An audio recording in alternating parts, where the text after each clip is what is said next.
Okay, start करते हैं physics. और फिजिक्स में हम लोग मैग्नेट के बारे में पढ़ रहे थे, जिसमें हम लोगों ने फ्लेमिंग के लेफ्ट हैंड रूल को समझ लिया था। ठीक है, तो मैं एक सवाल पूछूंगा, उसके फटाफट आंसर करना और फिर आगे बढ़ेंगे। अगर मैं कहूं कि फ्लेमिंग का जो लेफ्ट हैंड रूल होता है वो किन तीन चीजों को बताता है?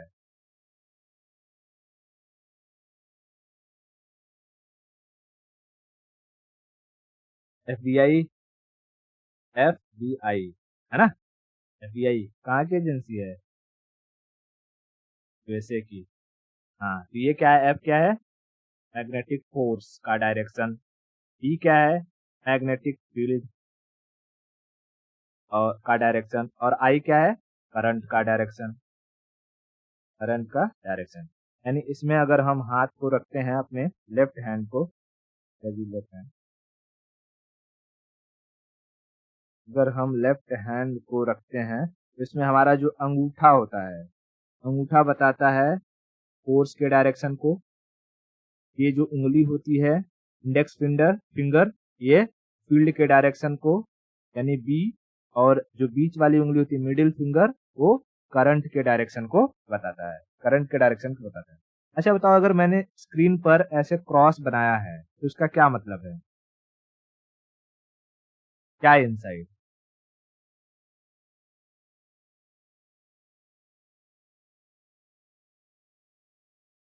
मैग्नेटिक फील्ड यानी बी।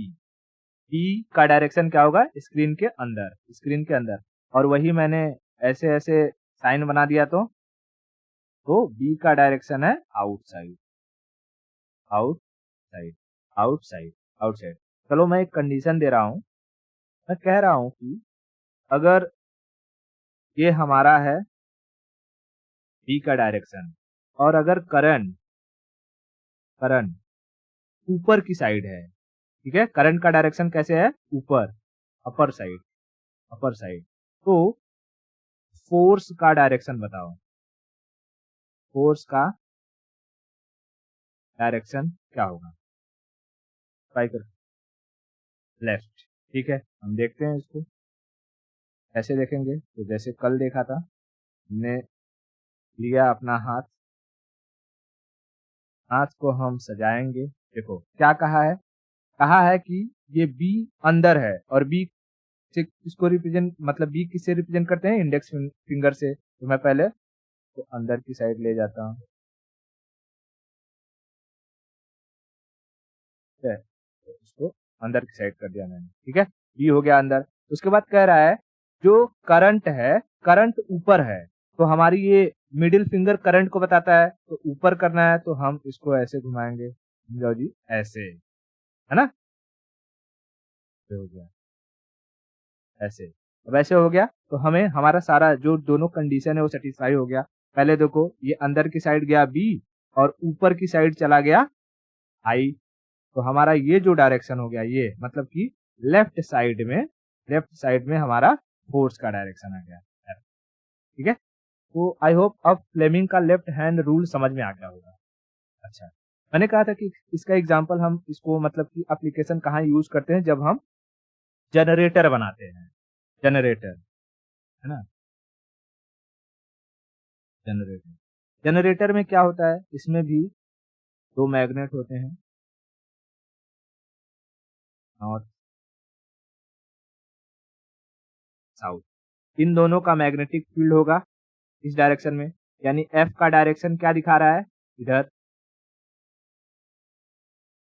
ये एफ नहीं, बी, मैग्नेटिक फील्ड, फोर्स नहीं, B.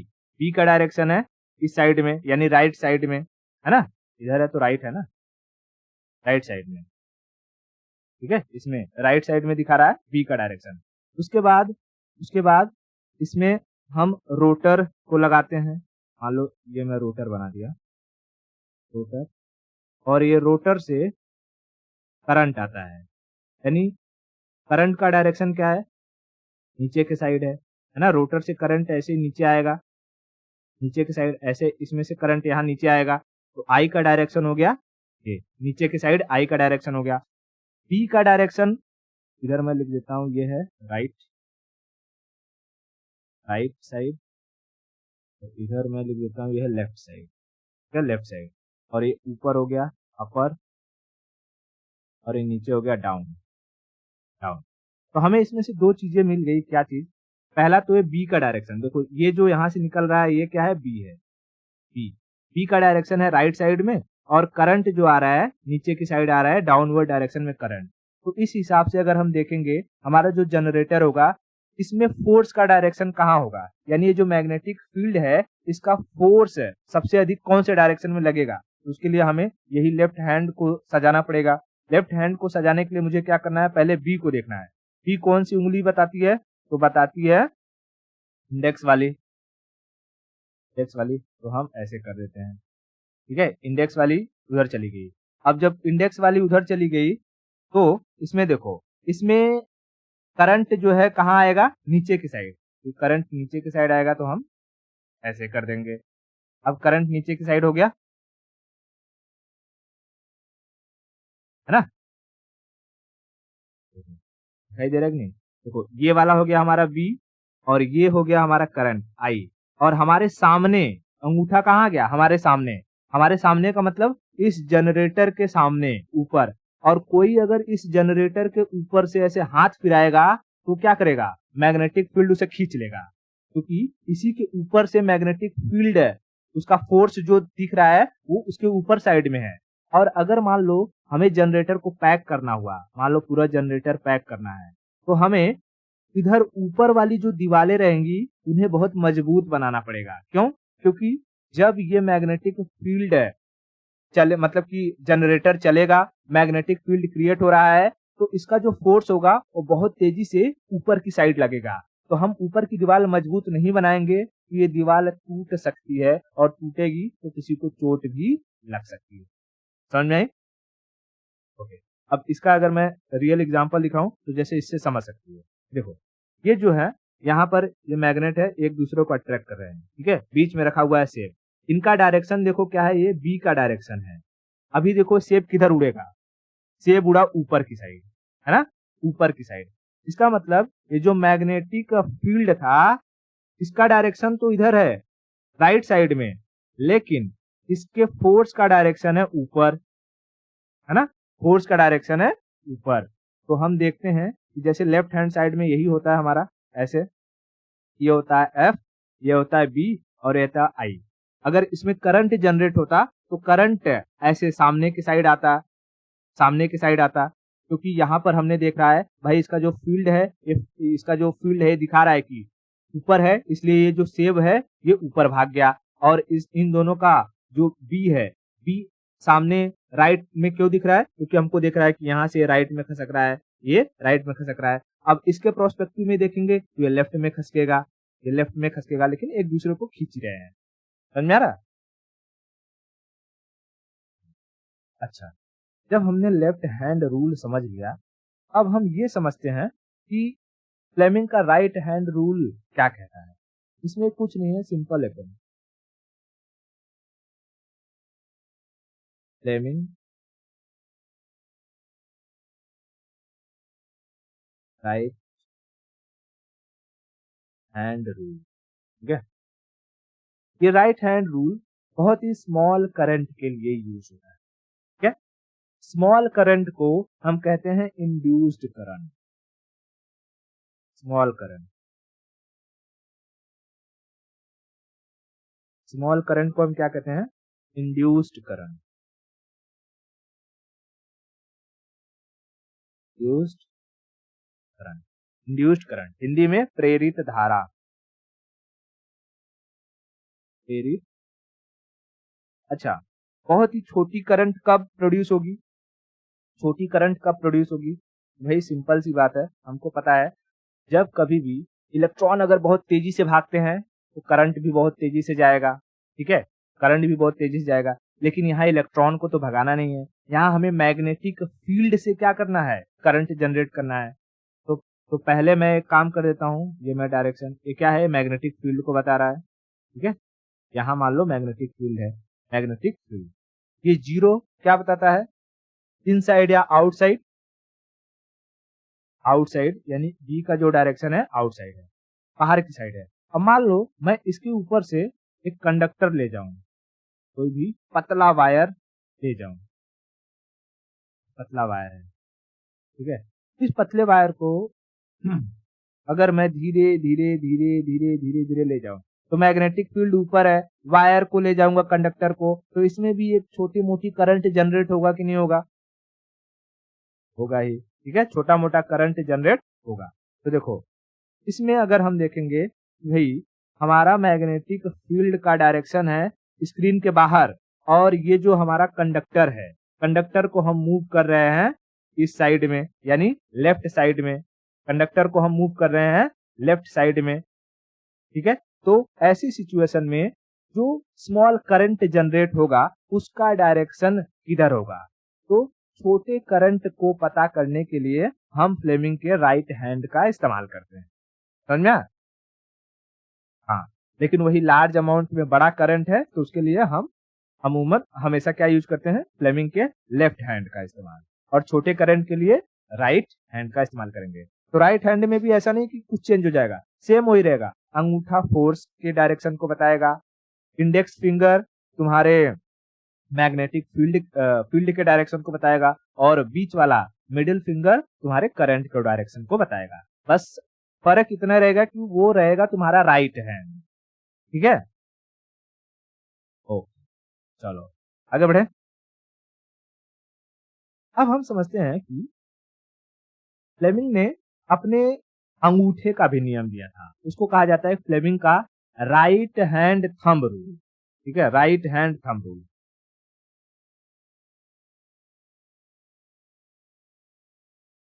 Right hand thumb rule क्या दिया था इन्होंने? इन्होंने कहा एक्चुअली में ये फ्लेमिंग नहीं, मैंने फ्लेमिंग का नाम ले दिया था, मैक्सवेल ने दिया था ये, मैक्सवेल का right hand thumb rule, Maxwell. Fleming खत्म, अभी फ्लेमिंग के बारे में भुला जाओ, ये मैक्सवेल ने दिया। मैक्सवेल ने कहा कि अगर करंट किस में जाता है? वायर में जाता है करंट, है ना। ये मान लो कि ये कंडक्टर है, कोई वायर है, इसके अंदर से करंट जाएगा, ऐसे ऐसे ऐसे करंट जाएगा। तो वायर में अगर करंट जाएगा तो इसके आसपास मैग्नेटिक फील्ड भी जनरेट होगा, बरोबर? हाँ। तो उन्होंने कहा कि हम right hand rule, right thumb rule से हम उस जनरेट होने वाले मैग्नेटिक फील्ड के डायरेक्शन को पता कर सकते हैं। यानी कि करंट किस डायरेक्शन में जा रहा है तो मैग्नेटिक फील्ड का डायरेक्शन क्या होगा ये पता करें, क्योंकि हमको करंट तो पता रहेगा भाई, वायर जिस डायरेक्शन में रहेगा करंट भी उसी डायरेक्शन में जाएगा, है ना। ऐसा तो है नहीं कि अगर हम वायर को ईस्ट से वेस्ट ले गए, मान लो कि यहाँ जनरेटर है, जनरेटर, ये कोई जनरेटर है, और यहाँ से वायर हम ले गए यहाँ किसी के घर तक, ठीक है, घर तक। तो हमने देखा कि यहाँ से लेफ्ट से राइट डायरेक्शन में गया है वायर, तो करंट भी यहाँ से जनरेट होगा और इधर ही जाएगा, है ना। लेकिन इसमें हम कैसे पता लगाएंगे कि मैग्नेटिक फील्ड का डायरेक्शन क्या होगा? तो उन्होंने कहा कि जो हमारा हम ना इस वायर को पकड़ेंगे, कैसे पकड़ेंगे? अपने दाहिने हाथ से पकड़ो, और दाहिने हाथ से यूं पकड़ो कि तुम्हारा अंगूठा, मैं इसको कर लूं, थोड़ा सा।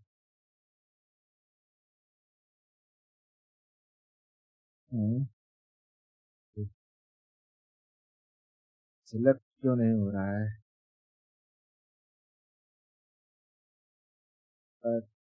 आ जाओ यहाँ, ठीक है। तो ये घूमेगा कि नहीं घूमेगा, देखो, चलो ऐसे में, ठीक है। तो मुझे ऐसे पकड़ना है, अंगूठा बाहर की साइड निकालना है, ठीक है, अंगूठा बाहर की साइड निकालना है और इस कंडक्टर को पकड़ लेना है, ठीक है। अंगूठा बाहर की साइड निकालना है और कंडक्टर को पकड़ लेना है। ऐसे हाथ में पेन पकड़ो, हाथ में जब पेन पकड़ो, और पेन का ना एक काम करो, जैसे देखो ये पेन की मुंडी है मान लो ऊपर जिससे लिखते हैं, और ये उसका नीचे वाला पोर्शन, तो हाथ में अपना पेन पकड़ो, तो अंगुलियों से ऐसे पकड़ लोगे और अंगूठे को ऐसे ऊपर की साइड निकाल लो, समझ में आया? मैंने क्या कहा? Hello, are you getting my point? ठीक है, तो पेन समझ में आ गया। पेन को ऐसे पकड़ो अपने दाहिने हाथ से, अंगूठे को इस जो जहां से लिखते हैं ना उसकी डायरेक्शन में कर दो, और उंगलियों को ऐसे पूरा पकड़ लो जैसे पकड़ते हैं नॉर्मली। तो जो अंगूठा रहता है वो हमारे करंट के डायरेक्शन में रहता है। किसको बताता है? करंट के डायरेक्शन को, करंट के डायरेक्शन को। और जो उंगलियां जो मुड़ी रहती हैं वो उंगलियां हमारे उस करंट से जनरेट होने वाले मैग्नेटिक फील्ड को बताती हैं, मैग्नेटिक फील्ड के डायरेक्शन को बताती हैं। ठीक है, मैग्नेटिक फील्ड के डायरेक्शन को बताती हैं, मैग्नेटिक फील्ड के डायरेक्शन को बताती है। ठीक है, समझ में आ रहा है? अब देखो, जैसे मैं इसको ऐसे किया कि मैंने बताया था कि अभी यहाँ पर ये जा रहा था, इस कंडक्टर में से करंट जा रहा था, तो मैंने उसको पकड़ा, तो ये जो मेरा अंगूठा है क्या बताएगा? इस करंट का डायरेक्शन, आई का डायरेक्शन। और जो उंगलियां ऐसे अंदर की साइड मुड़ी हुई हैं, एक किसका डायरेक्शन बताएंगी? मैग्नेटिक फील्ड के डायरेक्शन को बताएंगी, बी के। यानी करंट अगर ऐसे जा रहा है तो जो मैग्नेटिक फील्ड होगा वो ऐसे ऐसे जाएगा, ऐसे ऐसे ऐसे ऐसे ऐसे ऐसे ऐसे ऐसे ऐसे ऐसे। समझ में आ रहा है? तो इसमें खाली पूछता है कि बताओ ये मैग्नेटिक फील्ड क्लॉकवाइज डायरेक्शन में है, क्लॉकवाइज में है, या एंटी क्लॉकवाइज में है?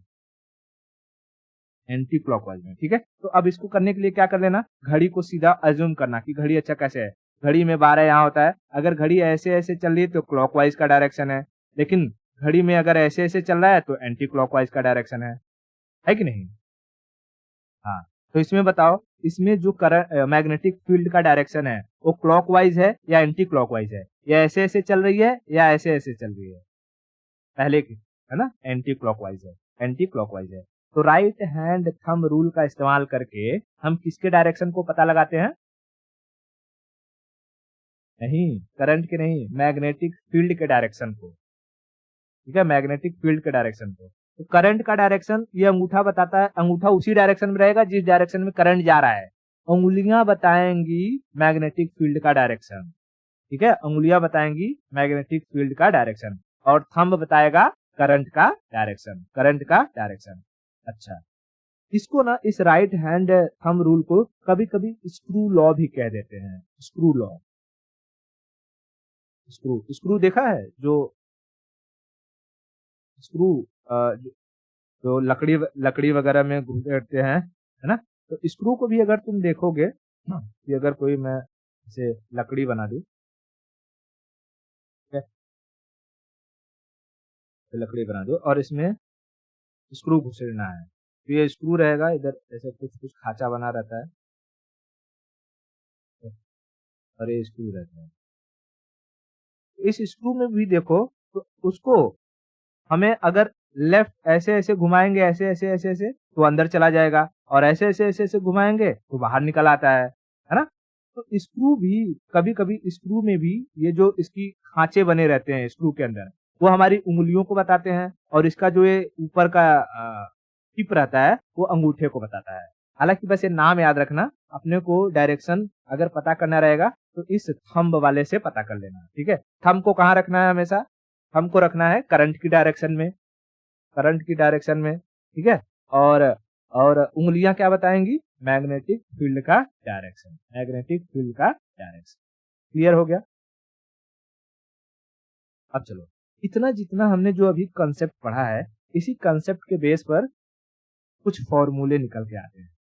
ठीक है, क्या है फॉर्मूले जी? पहले बताओ, मैग्नेटिक फील्ड को हम किससे रिप्रेजेंट करते हैं? बी से।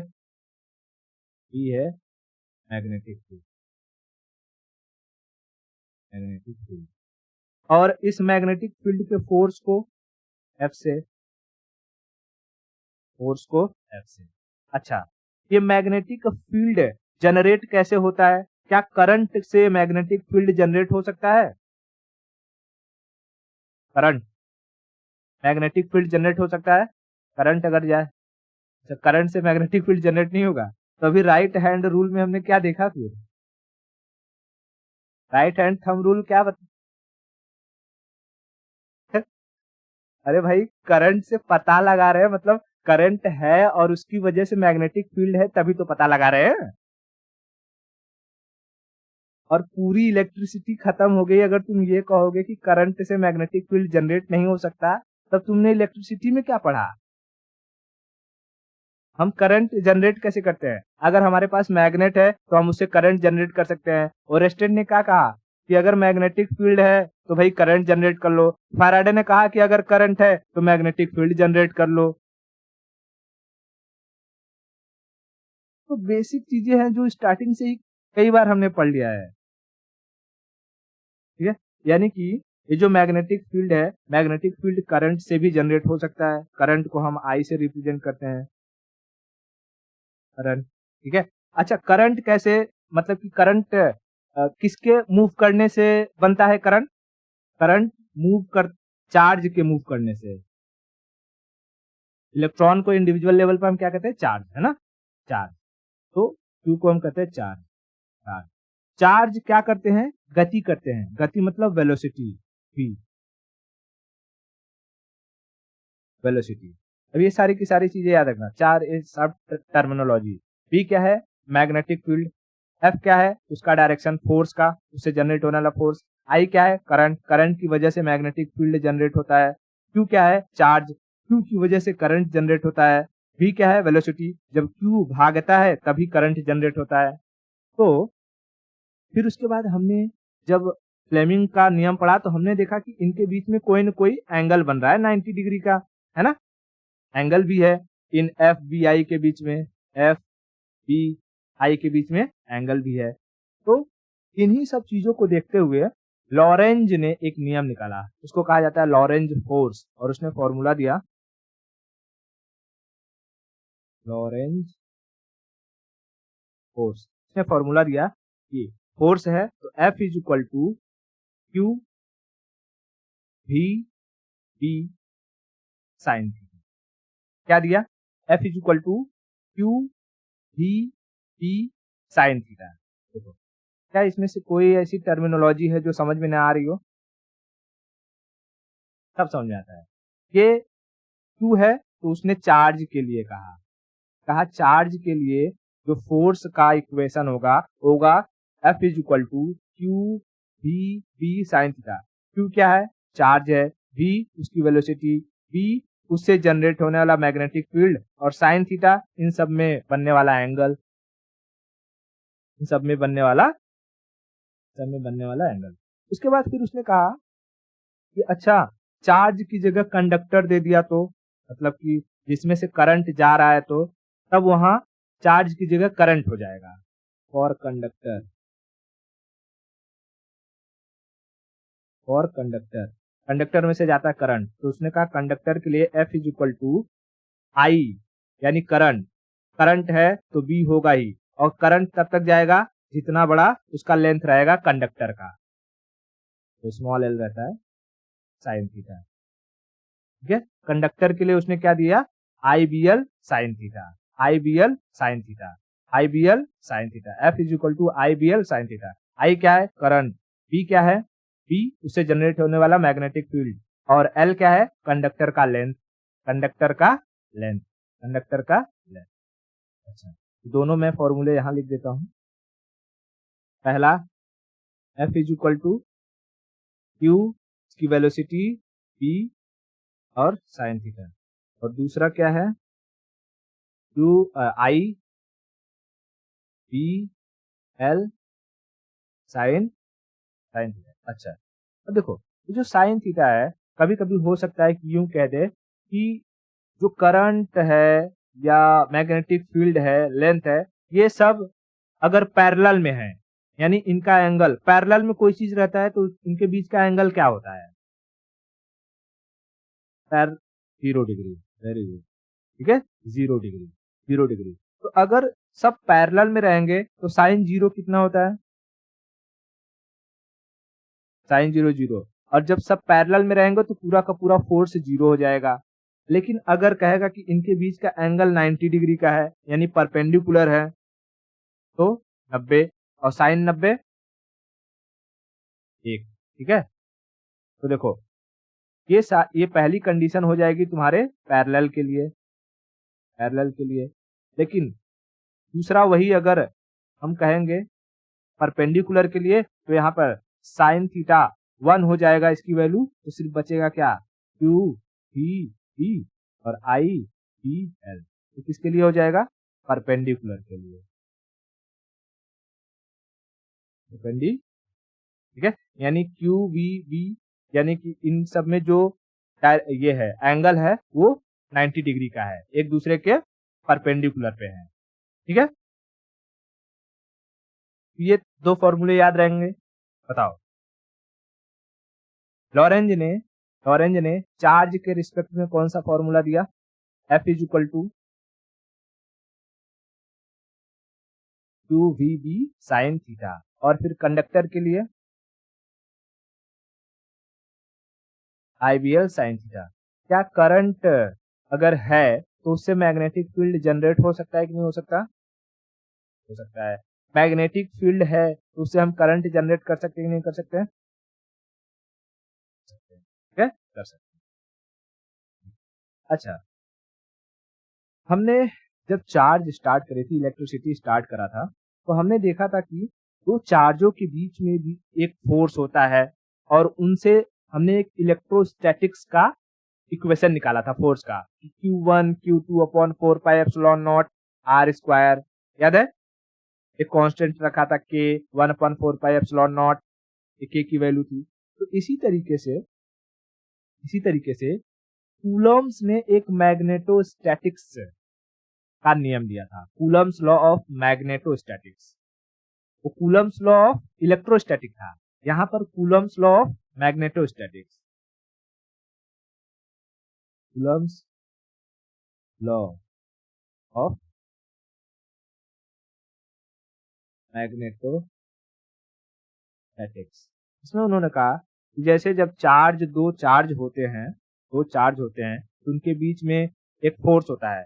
तो हमने अभी यहाँ देखा था सेब वाले में, कहा गया कि भाई दो मैग्नेट हैं तो इनके बीच में भी कोई ना कोई फोर्स है ना। हाँ, तो इन पर उसने एक रिलेशन दिया था। क्या रिलेशन दिया था, अब उसके बारे में मैं बताता हूँ। उसने कहा था, मान लो कि कोई मैग्नेट है M1 और दूसरा मैग्नेट है M2। इनके बीच में कोई न कोई डिस्टेंस है R, कोई न कोई डिस्टेंस है R। तो इसमें जो फोर्स लगेगा उस फोर्स का इक्वेशन बनेगा कि F is equal to mu naught upon 4 pi, ये कांस्टेंट वैल्यू है, और M1 M2 upon R square. Same जो चार्जेस के लिए था, चार्ज थे, एक Q1 था एक Q2 था, दोनों के बीच का एक डिस्टेंस था। तो यहाँ पर हमने फोर्स निकाला था कि 1 अपॉन 4 पाई एप्सिलॉन नॉट, और ये क्या था, Q1 Q2 upon R square. यही फोर्स के लिए निकाला था कि नहीं निकाला था हमने, चार्ज के बेसिस पर। तो वैसे ही मैग्नेट के लिए है। अब यहाँ पर मैग्नेट में बस फर्क क्या है कि भैया यहाँ पर म्यू नॉट है, ये टर्मिनोलॉजी आई है। जो म्यू नॉट क्या है, ये एक परमियाबिलिटी का कांस्टेंट होता है, उसको याद ना रखो तो ही जरूरत, ठीक है। खाली इतना समझ लो कि ये एक कांस्टेंट वैल्यू है, mu naught upon 4 pi epsilon not, ठीक है। Mu naught upon 4 pi epsilon not, mu naught upon 4 पाई, और ये M1 M2 upon R square. ये किसके लिए है, दो मैग्नेट के लिए। किसने दिया, कूलम्स ने, ठीक है। दो मैग्नेट के बीच का फोर्स क्या होगा, म्यू नॉट अपॉन 4 पाई M1 M2 upon R square, M1 M2 upon R square.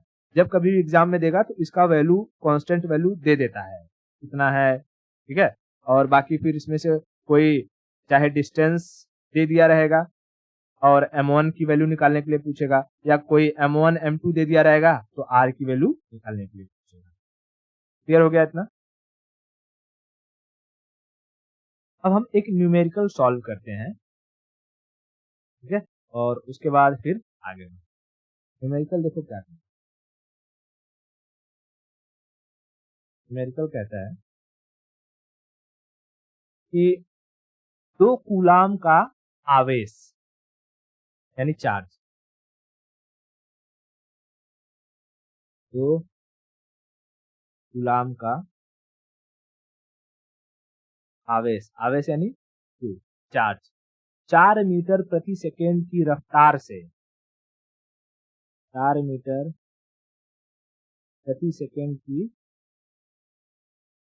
रफ्तार से, यानी क्या दिया है v की वैल्यू 2 इंटू 10⁵, 2 इंटू 10⁵ गॉस के चुंबकीय क्षेत्र में प्रवेश करता है। गॉस के चुंबकीय क्षेत्र में चुंबकीय क्षेत्र में प्रवेश करता है, प्रवेश करता है, तो उस पर लगने वाला फोर्स क्या होगा? तो पर नहीं, उस पर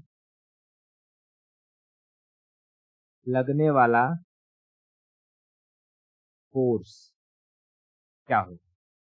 ये क्वेश्चन समझ में आ रहा है? हाँ। क्या कहा है? 2 कूलॉम। 2 कूलॉम क्या है? किसकी वैल्यू है? कूलॉम किसका यूनिट होता है?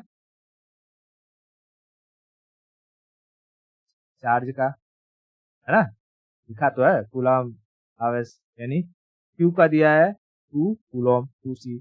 फिर कह रहा है कि 4 मीटर प्रति सेकेंड की रफ्तार से, यानी इसकी velocity v is equal to 4 metre प्रति सेकेंड, और कह रहा है कि ये गॉस 2 इंटू 10⁵ गॉस, ये किसका वैल्यू है? E का, मैग्नेटिक फील्ड का 2 इंटू 10⁵ गॉस। अच्छा बताओ, गॉस ये एक SI यूनिट है, यानी बड़ा यूनिट है या छोटा यूनिट है?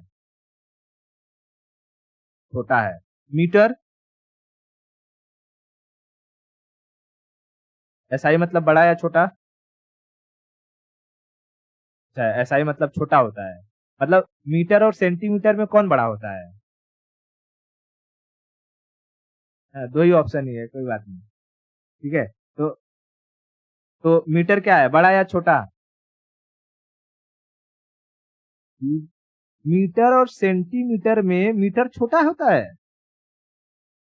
तुझे कहूंगा कि 1 किलोमीटर जाना है, फिर कहूंगा 1000 मीटर जाना है, या 1 किलोमीटर, 1 किलो, 1 मीटर और 100 सेंटीमीटर, तो तू ऐसे डिजिट से पता लगा रही है क्या भाई कि ये 100 ज्यादा है तो इसलिए सेंटीमीटर बड़ा हो गया,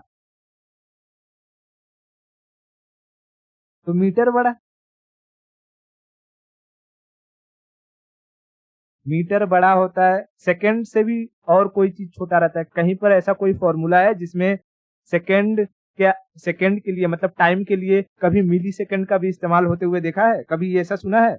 मीटर पर मिली सेकेंड, या कोई आदमी भाग रहा है 4 मीटर पर मिली सेकेंड की रफ्तार से, मिली सेकेंड वगैरह कहाँ है? Second is a standard unit, उसमें कहीं पर भी तुम्हें SI या CGS की जरूरत नहीं पड़ती है। हम टाइम के लिए हमेशा सेकेंड का ही इस्तेमाल करते हैं। ठीक है, मीटर क्या है? मीटर बड़ा यूनिट है, SI यूनिट है। ठीक है, ये है SI यूनिट है। कूलोम ये भी SI यूनिट है। ठीक है, लेकिन यहाँ पर दिया है गॉस, ये CGS यूनिट है, छोटा है, तो हमें इसको क्या करना पड़ेगा? SI में कन्वर्ट करना पड़ेगा। तो हमको पता है कि भाई गॉस और टेस्ला का एक रिलेशन होता है, एक टेस्ला बराबर कितना गॉस होता है? एक टेस्ला बराबर 10⁴ गॉस होता है। ठीक है, 10⁴ गॉस होता है। अब हमारे पास है कितना? 2 इंटू 10⁵ गॉस। ठीक है, 2 इंटू 10⁵ गॉस, यानी कि अगर मैं इसको यहाँ पर ये जो 2 इंटू 10⁵ है, इसको मैं ऐसे लिख लूँ 2 इंटू 10⁴ इंटू 10⁴ गॉस, है ना? तो बताओ 10⁴ गॉस बराबर कितना टेस्ला? एक टेस्ला, है ना, 1 टेस्ला। तो यहाँ पर मैं ये 1 टेस्ला हो जाएगा, और बचा हुआ कितना है? 2 है, और ये 10 बचा हुआ है, यानी 20 इंटू 1 टेस्ला। समझ में आया मैंने क्या किया? यानी कि ये जो 2 इंटू 10⁵ गॉस है, इसकी वैल्यू क्या है? 20 टेस्ला। टेस्ला में ये 20 टेस्ला का है, 20 टेस्ला का है। तो टेस्ला में कर देंगे तो एसआई यूनिट हो जाएगा, है ना। समझ में आया कि वापस से समझाओ। ओके, तो इसको हम करेंगे तो हम लिख सकते हैं 20 टेस्ला। टेस्ला। अब देखो हमारे पास सारा डेटा मिल गया है। अब हमको फॉर्मूला भी पता है कि फॉर्मूला हमारे पास दो है, एक तो F is equal to Q V P sine theta और दूसरा होता है कि F is equal to I P L sine theta. अब जब कभी भी क्वेश्चन में साइन थीटा न दिया हो तो उसको लिखने की जरूरत नहीं है। अब देखो क्या है सवाल में, तो Q है, V है और V है, यानी हम पहला फॉर्मूला लगेगा और फोर्स पूछा है तो हम यहाँ लिख देंगे F is equal to Q कितना है 2 कूलम, V कितना है 4 है और ये कितना है 20 दोनों का सबका मल्टीप्लाई करेंगे तो 20 दूनी 40 चौका 160 है। और फोर्स है तो फोर्स का यूनिट होता है न्यूटन, यानी इतने की रफ्तार से 2 कूलम की रफ्तार से 2 कूलम का चार्ज 4 मीटर प्रति सेकंड की रफ्तार से अगर 2 × 10⁵ गॉस की चुंबकीय क्षेत्र में जाएगा तो वो 160 न्यूटन का फोर्स लगाएगा। फोर्स लगाएगा। आई होप इतना चीजें क्लियर हैं जो मैंने बताया अभी तक। यहाँ तक कहीं कोई दिक्कत? ठीक है, हम कुछ चीजें और कर लेते हैं उसके बाद हम इसको, ठीक है, हम ये समझ लेते हैं कि जो मैग्नेट होता है, मैग्नेट कितने टाइप का होता है, ठीक है। तो मैग्नेट कितने टाइप का होता है या कौन से ऐसे मटेरियल हैं जिनमें हमें मैग्नेटिक गुण देखने को मिलते हैं। दो चीजें हमें देखनी है, एक तो मैग्नेट कितने टाइप के होते हैं और कौन से ऐसे मटेरियल हैं जिनमें हमें मैग्नेटिक गुण आसानी से देखने को मिल जाएंगे। पहले हम ये समझते हैं कि मैग्नेटिक कैरेक्टर वाले जो मटेरियल्स हैं उसको हम कहते हैं मैग्नेटिक मटेरियल्स। जैसे लोहा, लोहा मैग्नेट से अट्रैक्ट होता है कि नहीं होता है? होता है, यानी उसमें मैग्नेटिक कैरेक्टर हो सकते हैं। उसी तरीके से अगर मैं कहूं एल्यूमिनियम, एल्यूमिनियम अट्रैक्ट होता है कि नहीं होता है? नहीं होता है, एल्यूमिनियम नहीं होता है। एल्यूमिनियम का बाल्टी रहेगा उसमें चुंबक चिपकाओ नहीं चिपकेगा। स्टील, स्टील स्टील में भी नहीं चिपकेगा, ठीक है, स्टील में भी नहीं चिपकेगा। तो ऐसे ही हम कुछ मैग्नेटिक मटेरियल्स के बारे में समझते हैं। मैग्नेटिक मटेरियल्स, अब देखो ये मैग्नेटिक मटेरियल्स 3 टाइप के होते हैं। 3 टाइप, पहले मैं उनके नाम लिख देता हूं फिर समझाता हूं। एक होता है जिसे हम कहते हैं डाई मैग्नेटिक, डाई मैग्नेटिक यानी हिंदी में कहते हैं प्रति चुंबकीय। दूसरे को कहते हैं पैरामैग्नेटिक, पैरा मैग्नेटिक अणुचुंबकीय। और तीसरे को कहते हैं फेरोमैग्नेटिक, फेरो मैग्नेटिक, ठीक है। तो मैग्नेटिक मटेरियल कितने टाइप के? 3 3 3, यानी ये 3 चीजें क्या बता रही है, 3 प्रकार क्या बता रही है कि कौन से मटेरियल में चुंबक के प्रति कितना अधिक आकर्षण है ना। कौन से मटेरियल में चुंबक के प्रति कितना अधिक आकर्षण है। अब देखो ऐसे मटेरियल, ऐसे मटेरियल जिनमें चुंबक के प्रति बहुत ही कम आकर्षण होता है, ठीक है, बहुत ही कम आकर्षण, मतलब कि समझ लो ना के बराबर, उसे हम कहते हैं डायमैग्नेटिक मटेरियल। इसमें जो मैग्नेट के प्रति आकर्षण होता है, मैग्नेटिक अट्रैक्शन होता है, वो नहीं होता है। मैं ऐसे मार दूं, नो अट्रैक्शन,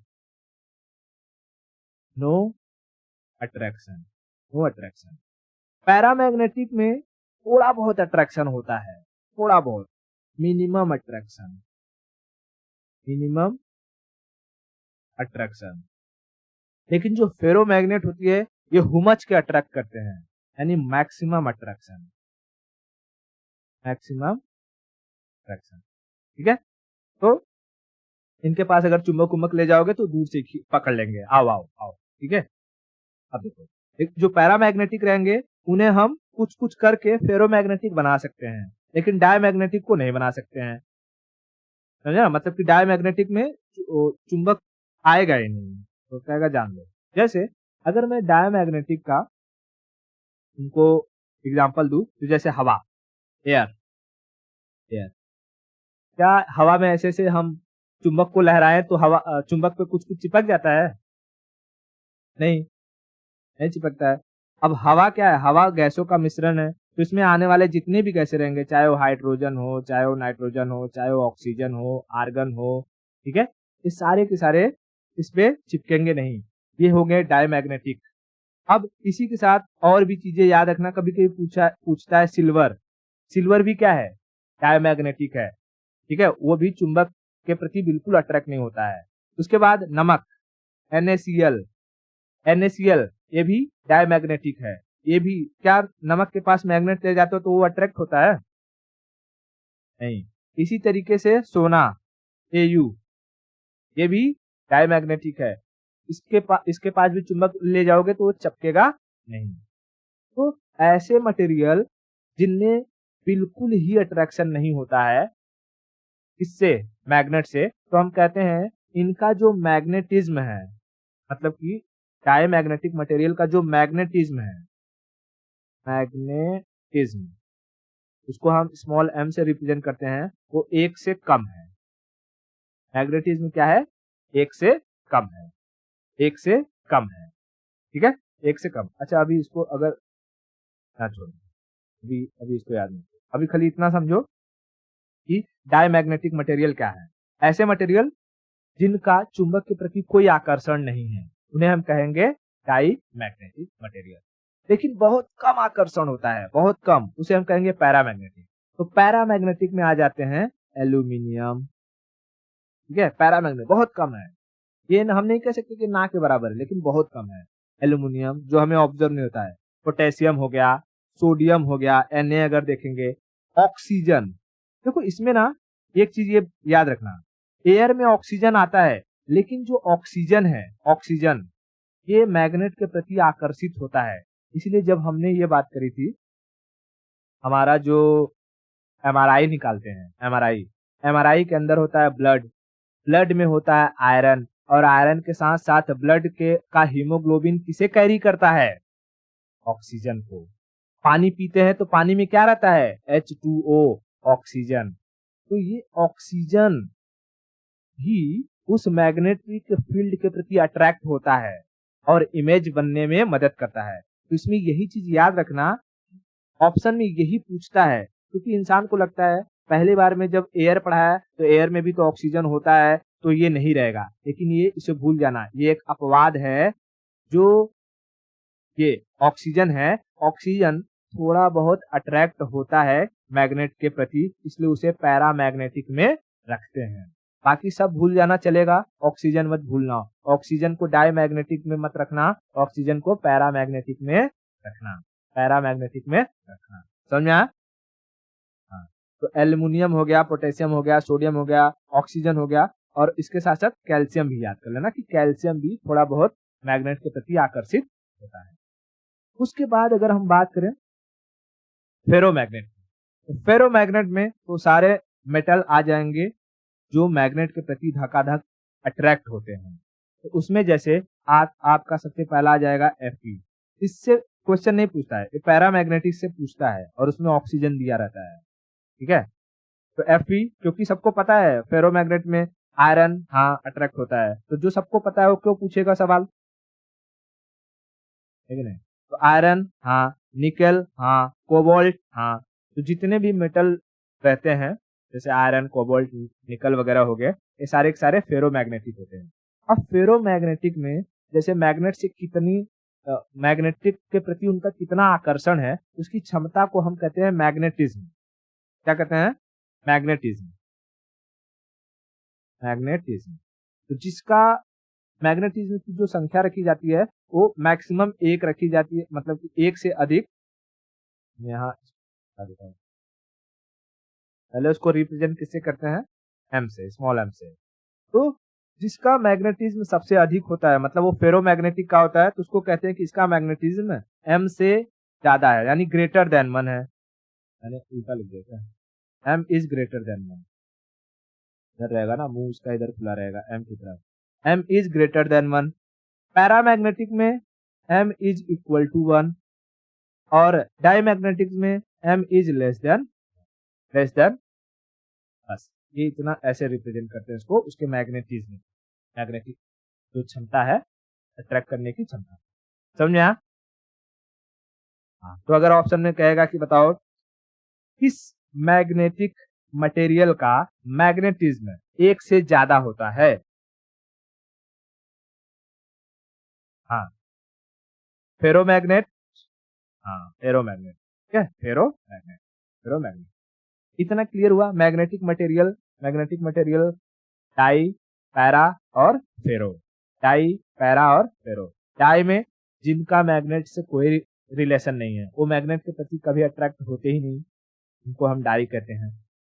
थोड़ा बहुत होते हैं तो पैरा कहते हैं, बहुत ज्यादा होते हैं तो फेरो कहते हैं।